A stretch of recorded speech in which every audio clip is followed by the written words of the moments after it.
So, you're recommending an appeal? I have that right? Did some new evidence come to light? Yui Mamiya told us some things, like how you faked your alibi for Mikoshiba's murder. You wanted the sexual battery conviction, right? Well... Your goal was to avenge your son and humiliate the law on a grand scale. I have no idea what you're talking about. Ahara-san, we have a much better grasp of the situation than you think. And what exactly have you grasped? Like Yagami-san just said, you're innocent, as far as the harassment goes. As your lawyer, I'll file for an appeal, and we'll make sure the world knows it. Thanks, but no. I'm scum of the earth. A pervert. The prosecution and the judge made that very clear in the verdict. On the day of the crime, October 7th, at around 6:30 a.m., you were in Ijincho, not Tokyo. Baloney. I was relaxing at home. Except that you weren't. Oh? You wanted to give the man who pushed your son to suicide the beating of a lifetime. And you'd miss out on that opportunity if you were at home, which is why you were in Ijincho instead. Isn't that right? You and Kawana's former student staked out Mikoshiba's house until he left. Then you dragged your prey into a car and brought him to an abandoned building in Ijincho, which would later become a murder scene. Every bone on Mikoshiba's fingers was broken.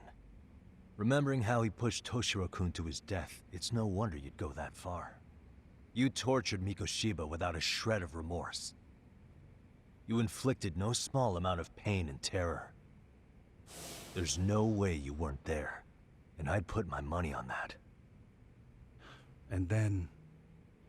You need the whole play-by-play, even though you already know it? Oh, not at all. I'm just fascinated by this outrageous little story.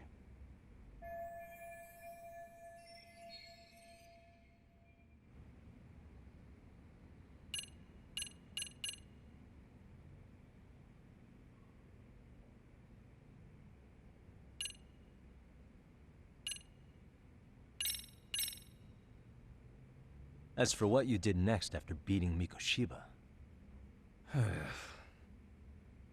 Okay, and what exactly is the point of showing this to me? hang on. That wasn't what I meant to pull out. Was it, though? Pull yourself together and press on.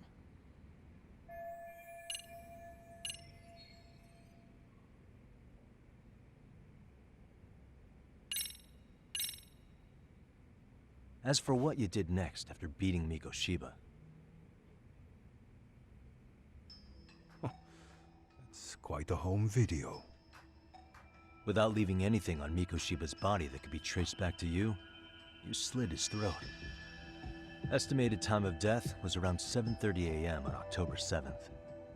You tossed the bloody coat and made your way to Ikebukuro Station, where Yui Mamiya was waiting. Are you sure? I was at Ikebukuro by 7:30 a.m. Would have been impossible for me to kill Mikoshiba and Ijincho. The person in the security camera footage in Ikebukuro was a double who imitated your likeness. The identity of whom belonged to Jin Kawana, the handyman in Ijincho. Or maybe you know him by a different name. Former high school teacher Yu Kitakata. So which name did he give you? I don't know who you're talking about. With Kawana in view of the security camera, you met up with Yui Mamiya at Ikebukuro first. That's where you touched the undergarments she had prepared. The police would later discover the trace evidence on your hands and pin the groping on you. Then you made your way to Shinjuku Station. After that, Mamiya and Kawana acted out the groping as they arrived at Shinjuku Station. Kawana jumped out of the train and Mamiya chased after him. And then, in the smallest of blind spots in a station absolutely packed with cameras, you were waiting for Kawana, who looked just like you. With the two of you matching, you were able to swap places in that huge crowd without anyone noticing. Kawana handed you the transit card used to pass the ticket gate.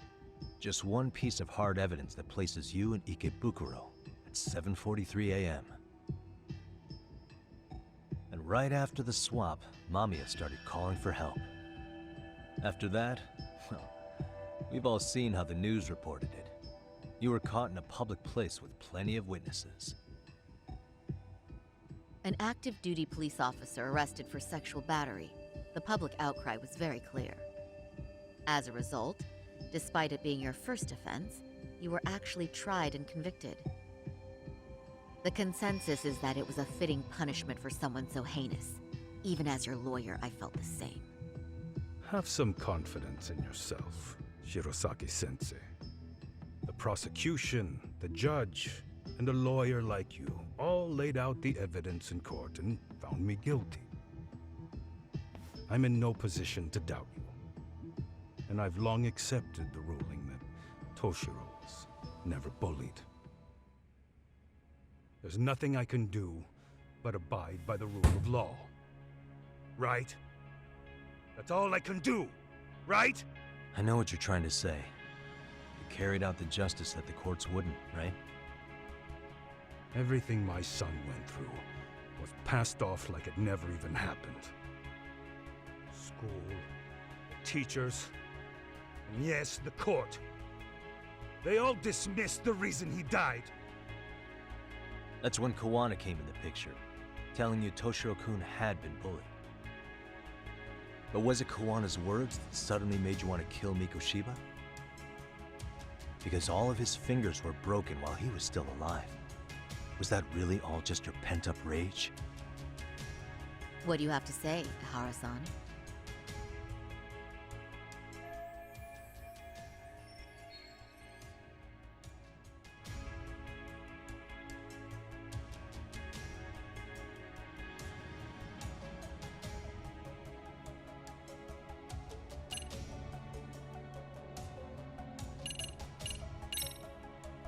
Did Toshiro-kun ever tell you about the bullying himself?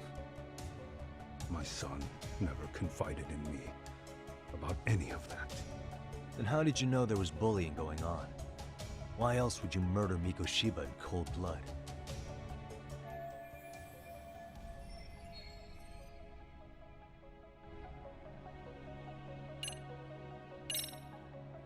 Did Kawana really tell you? You found enough motive to murder Mikoshiba on hearsay? No. That doesn't sound right at all.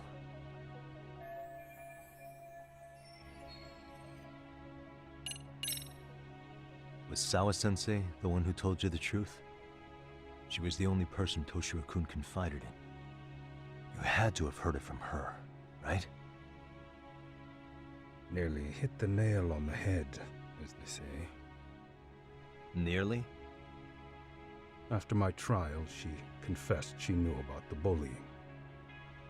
But only to her old teacher over the phone. She had no idea she was being recorded. What? Kawana-san let me listen to that recording where I learned Sawa-sensei had been muzzled by both the homeroom teacher and the lawyer. That was the proof of Toshiro's bullying I'd wanted all throughout the trial.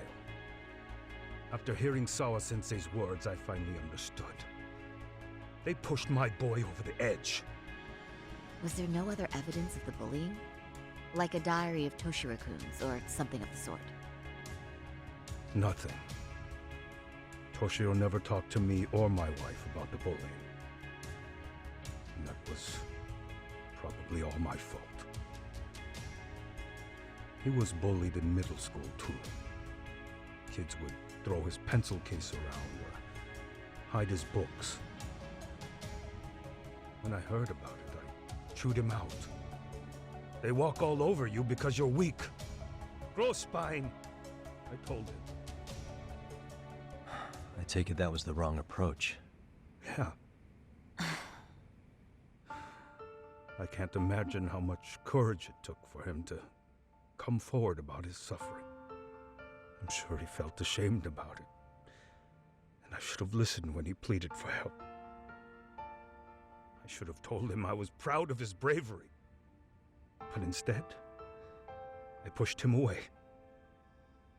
And in the end, Toshiro tried to make sure he never showed weakness to us again. no matter how much pain he was in.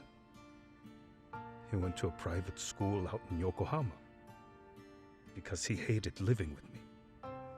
But in the end, he still suffered. And that's why you didn't hesitate to unleash hell on Mikoshiba. If you say so.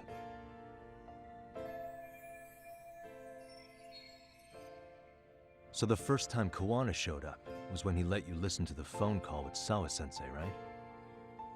Yes. He approached me and asked me if I still wanted justice for my son. I was in uniform when he came to me too. Very bold. But it paid off. I owe him a debt of gratitude.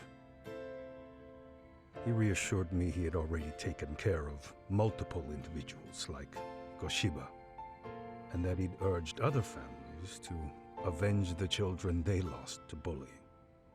He'd tell them that simply being branded a bully wasn't enough. He promised to deliver real justice. If justice can be served at one's own discretion, laws would cease to serve their function. If the law isn't fair to everyone, no one will obey it. The law is only able to help the powerless because it can't be swayed by money, force, or anything else.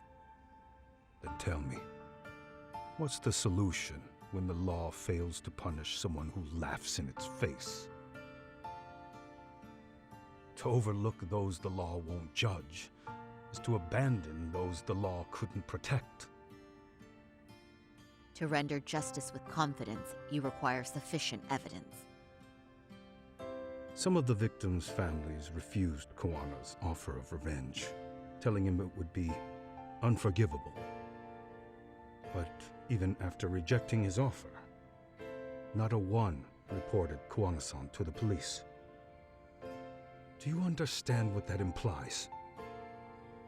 Whether you follow through with revenge or not, Kawana-san presents a solution that resonates with people.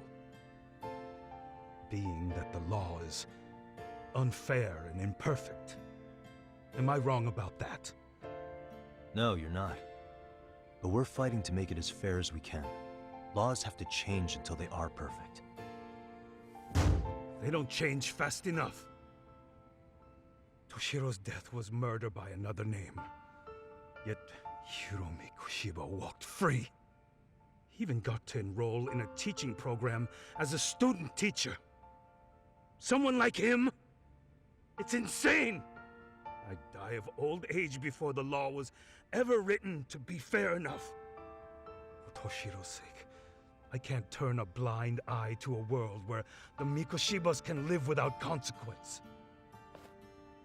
Tell me, what alternative was there to getting blood on my hands? I didn't have any other choice. Yagami-san, did he just... This is the first time you've admitted to killing Mikoshiba. You really did your research, unlike those useless cops. Kawana-san's plan was impressive, almost airtight. I didn't expect it to be